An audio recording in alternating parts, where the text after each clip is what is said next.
السلام عليكم. كي دايرين؟ لاباس عليكم؟ هانيين؟ كنتمنى تكونوا في احسن الاحوال يا ربي، وكتنعموا بصحه نفسيه وراحه جيده ان شاء الله. الحلقه ديال اليوم غادي نهضر لكم على فوبيا الطائره. فوبيا الطائرة هي من الفوبيات الأكثر انتشارا في العالم. هي فوبيا كتصيب كل واحد من أصل 4 أشخاص، وهذا يعني أن نسبة الإصابة بهذه الفوبيا مرتفعة جدا، والناس اللي كيعانيو منها أناس عديدون. كنتمنى من خلال هذه النصائح اللي غادا نقدم لكم اليوم إن شاء الله تحاولوا تقاوموا الفوبيا ديالكم وتغلبوا عليها وتربحوها إن شاء الله. ومن بعد غادي نتمتعوا بحياة هنيئة، وغتقدروا تبقاو تسافروا في راحة وأمان، وغتكونوا مرتاحين في السفر ديالكم وكتحققوا مجموعة من المتع.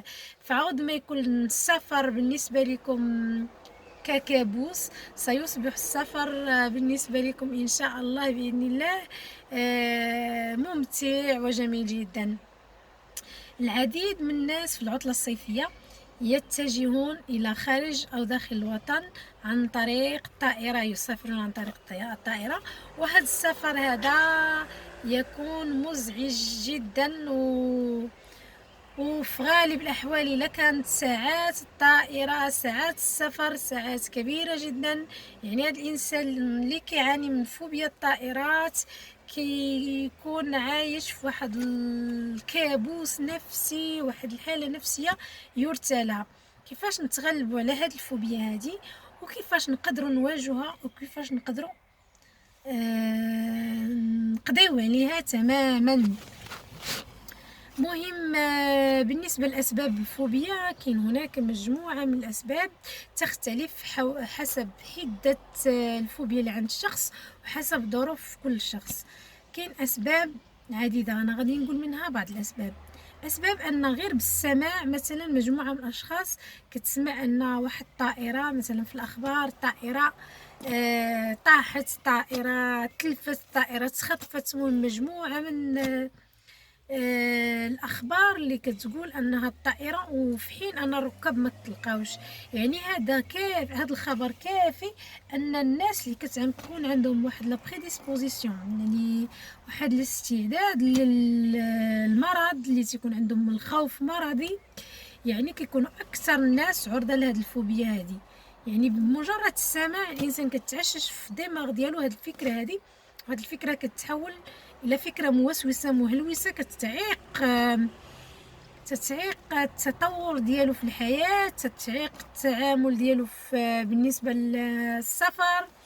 الانسان فاش كيركب في الطائره يقدر يجي حتى اتاك دو بانيك، نوبه فزع وهلع بالنسبه الا ما قدرش يتغلب على هذه الفوبيا هذه.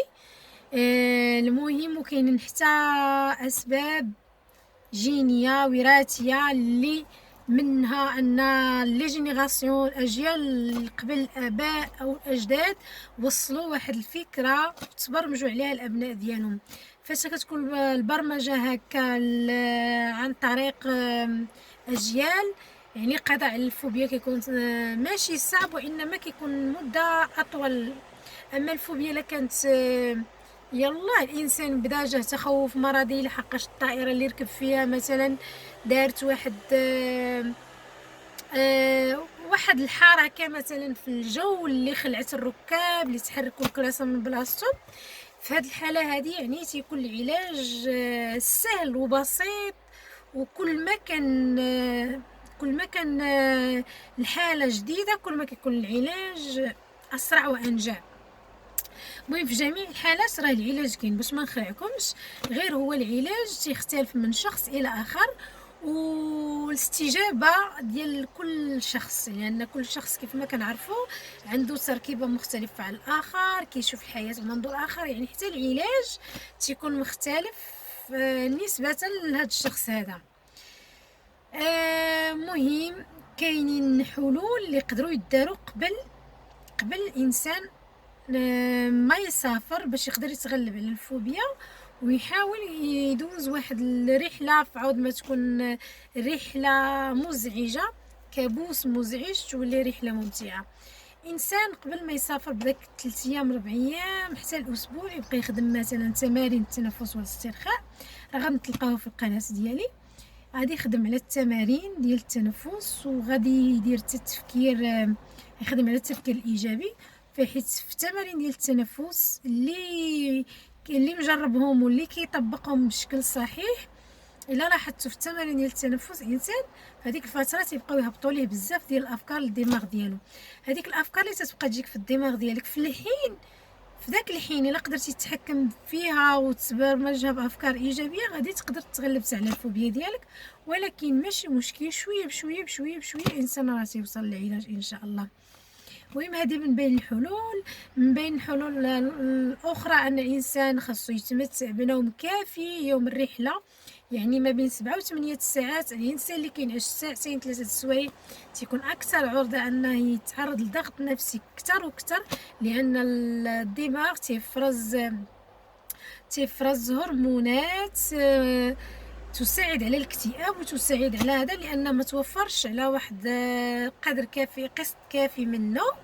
يعني كل ما كان النوم ناقص كل ما كان الافراز ديال دوك الهرمونات كثير في الدم، بما انه هذيك الهرمونات اللي كيكون الافراز ديالها كثير كتادي نتيجه عكسيه. في العوض ما تعطينا، في العوض ما الانسان خصو يكون مسترخي تيزيد يتعصب ويتوتر اكثر، والرحله ديالو كدوز كابوس كيف ما قلت لكم في بدايه الفيديو. بالنسبه للاتزان، الانسان ياخذ مشروبات ساخنه طبيعيه. كنصحكم حتى بنظام غذائي صحي. شوفوا اغذيه مضاده للستريس اللي كاينه في الفيديوهات اللي في القناه ديالي، قلبوا عليه. بغيتو نقدر نخلي لكم حتى الرابط، المهم على حسب التعاليق ديالكم راه نخلي لكم حتى الرابط في صندوق الوصف. هادو بعض الحيل اللي كنستعملوها باش نقدروا نتغلبوا على الفوبيا. بالنسبه قبل هادو حيل قبل ركوب الطائره. خلال ركوب الطائره انسان يدي معاه واحد الفيلم مسجل ويتفرج فيه، او كتاب محبب اللي فيه واحد القصه اللي كتغريك وكتخليك مركز بشده طيله مده الرحله. هادو حلول اللي كيداروا في الطائره. كاين مثلا الناس اللي كيعانيوا بشكل كبير، يعني واخا كيديروا مجموعه من الحلول غادي تجيهم اتاك دو بانيك. في حاله ما جاكم اتاك دو بانيك استعملوا دوك الحلول للتغلب على اتاك دو بانيك.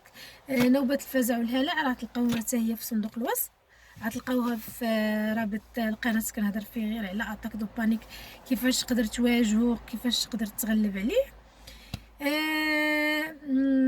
شنو اخر المهم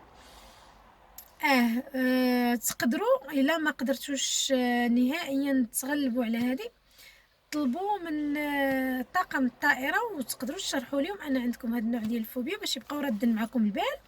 وهذيك الانتباه ديال طاقم الطائره معكم تيخليكم تحسوا براسكم اكثر امان، وما كيخليش ما كيخليش هاد النوبه، ما يخليش شي نوبه تجيكم، لان كتكونوا مرتاحين انكم هضرتوا مع طاقم الطائره. يبقى كل مره يجيو يطلعوا عليكم حتى هاد الحل تيرضيكم نفسيا، ولو انه هما ما غادي يديروا لكم والو، ولكن نفسيا كترتاحوا كتقولوا صافي انا قلت لهم انني مريض، راه غادي يجيو يطلعوا عليا مره حتى هذه نفسيا كتخليكم مرتاحين.